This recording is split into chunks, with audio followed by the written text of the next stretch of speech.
नैमिषारण्य। नैमिषे सूतमासीनम्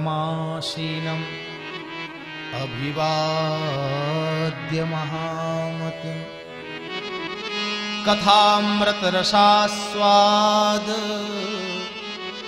कुशलः शौनको ब्रवीत्। शौनक जी महाराज बहुत से ऋषियों का प्रतिनिधित्व कर रहे हैं। ऋषियों का बहुत बड़ा समूह बैठा है और इतना परिकर है ऋषियों का, और सब अगर प्रश्नकर्ता बन जाएंगे तो उत्तर कैसे मिलेगा। इसलिए सब ऋषियों ने कहा कि हम श्री शौनक जी को अपना प्रतिनिधि बनाते हैं। इनके द्वारा जो पूछा जाएगा, इनके द्वारा जो कहा जाएगा, मानो हमारे द्वारा ही पूछा गया है, हमारे द्वारा ही कहा गया है।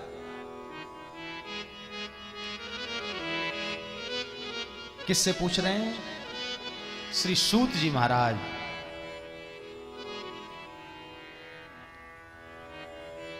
तो जिनसे हम पूछना चाहते हैं, जिनसे जानना चाहते हैं, पहले उनके बारे में हमारी क्या विचारधारा है, हम उनको क्या समझते हैं।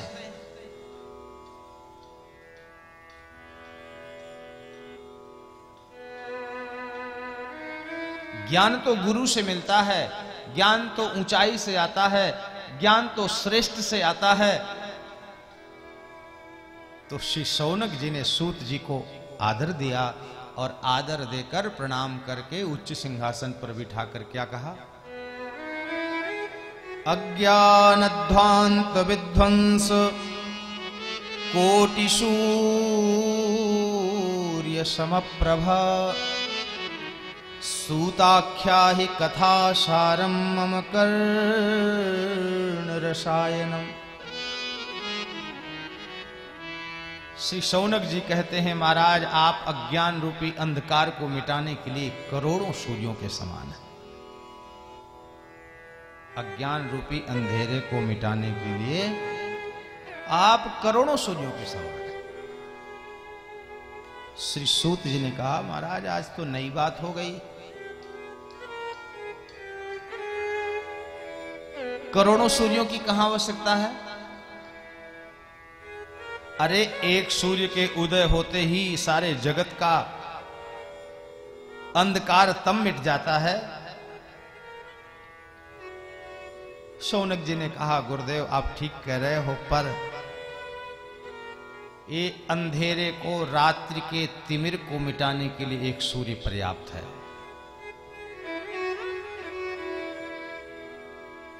पर ये अज्ञान का ऐसा अंधेरा है कि इसमें एक सूर्य की ताकत नहीं है।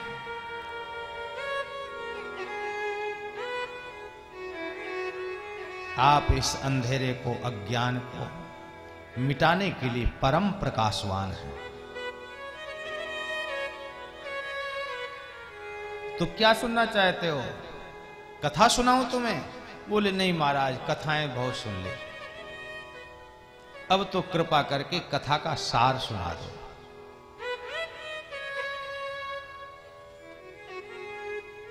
जो हमारे कानों के लिए रसायन हो।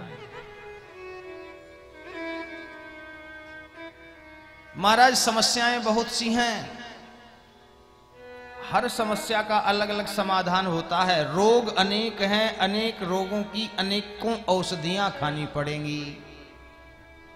सिर दर्द हो रहा है तो सिर की गोली, बीपी बढ़ रहा है तो उसकी अलग गोली, ब्लड शुगर की अलग औषधि।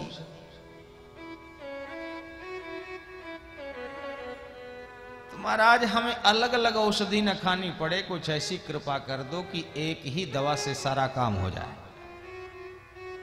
कौन कौन सी बीमारी है, कौन कौन सी समस्या है, क्या क्या चाहते हो?